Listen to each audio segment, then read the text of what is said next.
what exactly is this little fella here?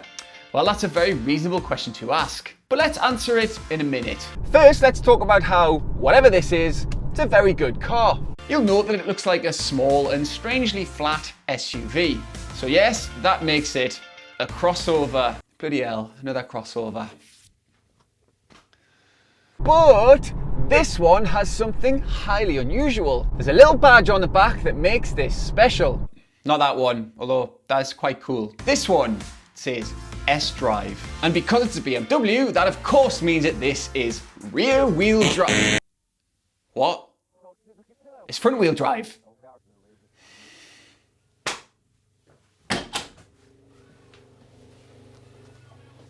I knew that, obviously.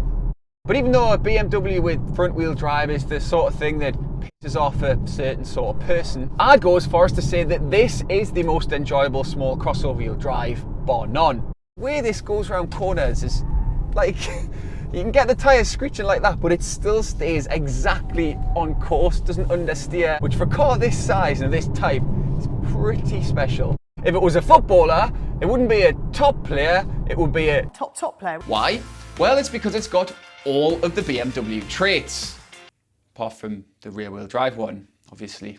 That means a great driving position, you sit really low in the cabin, loads of adjustment in the seat and the wheel, turns in really sharply and the body control's excellent. Honestly, this drives much more like a well sorted out sporty hatchback than any pretendy SUV has any right to. And if somebody told you that it was rear wheel drive, you'd have to be tearing about like an absolute mentalist to prove otherwise. And that's because at normal speed, it does give the impression of the rear wheel drive balance that you get from a quote unquote proper BMW. It's sharp then. But let's be honest, right? Ain't nobody buying one of these because driving dynamics is at the top of their imaginary list of things that they want from their new car. A mild stereotype, perhaps, but the majority of small crossover buyers, they want the space and they want the practicalities.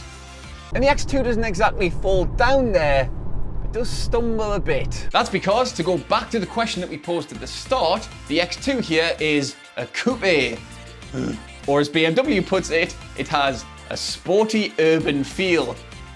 Nope, I don't know what urban feels are either. But what I think it means is that this here is a smaller version of the X6 and the X4, which you'll probably know are cars that take massive SUVs, make them a bit smaller, a bit less practical, a lot more ugly, and then charge you more for them. Uh-oh, indeed. But you'll be pleased to know that BMW has reined itself in here. So whereas the X6 and the X4 both get fastback roof lines that ruin the rear headroom and take away boot space and arguably ruin the looks too, this does not. It's just a bit flatter than the X1 on which it's based. It's a bit shorter too, but that's because the overhangs are shorter. In fact, the wheelbase is the same. The upshot is, yes, it's a bit smaller in here, but rear legroom's the same basically, and headroom's not bad either. Like this one has a sunroof, but there's still more than enough room for me and my quiff. Compare that to, say, the Ford Edge that I had recently, which had nowhere near enough headroom. And that car's bigger than Simon Cowell's denim drawer. Now we do lose a bit of boot space compared to the X1, but not that much, as you can see here. And in fact, the boot is impressively capacious when you compare it with other stuff that you would call a family car. And beyond the space, it's been reasonably well thought out. Twin floor with a highly space underneath it, and the rear seats fold flat.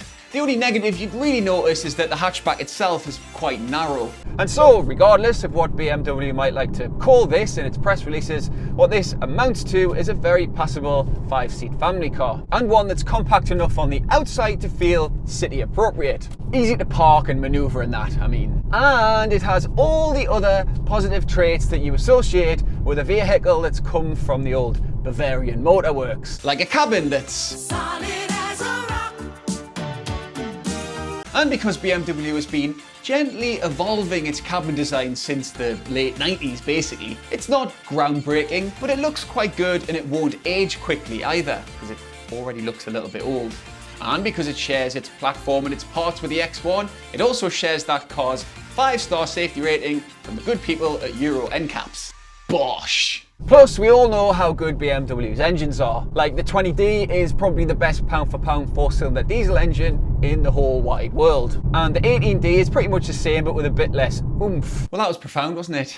But TBH, I'd tell you to get this one, the 20i, which is the petrol. It's smoother than a Ron Burgundy pickup line. You have an absolutely breathtaking hiney. It's dead quiet when you're not pressing it, and when you are, it feels a lot quicker than it actually is on paper. BMW's 7-speed twin-clutch automatic is fantastic too, which is what you get with the 20i. You get an 8-speed auto with the diesel. Super quick, seamless gear shifts, and without the lethargic low-speed throttle response that you tend to get from the Volkswagen Group twin-clutch gearbox. And all that is why you might test drive a BMW X2 and quite quickly decide that you want to buy one. But hold your horses, because as my favourite road tester, Rocky Balboa, once said, the world ain't all sunshine and rainbows when you're in an X2. For a start, there's the low speed ride. This is lovely to drive with vigour, but if you do what every bugger else that buys a BMW does and get one in M Sport trim, the sportier setup, that is firmer suspension, lower ride height, bigger wheels, means it does clatter over the road at times. Feels a little bit more turbulent than you'd probably want it to be. Not bad, but just not luxurious. But you know, that's the price you pay for showing off. Linked to all that is the cost of the thing. It's not actually a great deal more expensive than an equivalent X1.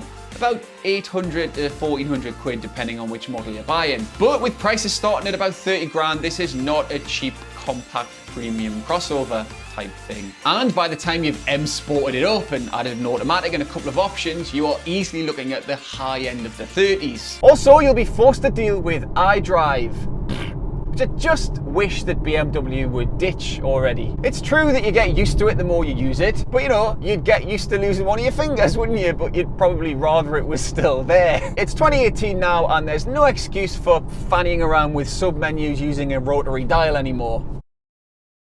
And BMW's cabin design is looking increasingly bland next to some far more stimulating alternatives. See, the problem is there are two ways of looking at the increasing homogeneity of BMW's cabin design these days. Either you think it's great because your 30 grand BMW's cabin looks just like your neighbour's 60 grand BMW cabin, or you're the neighbour.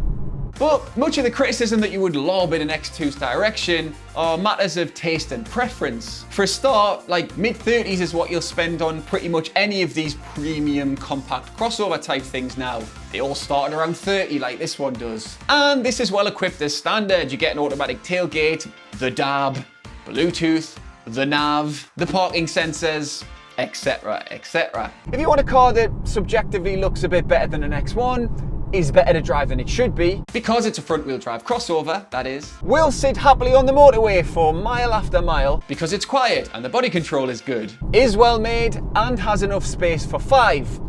There are a few reasons not to buy one of these. In fact, the only real reason I can think of is this.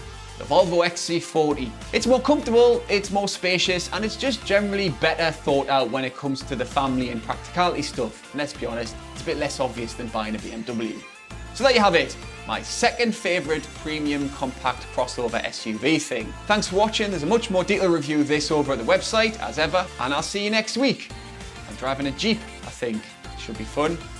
Probably a right load of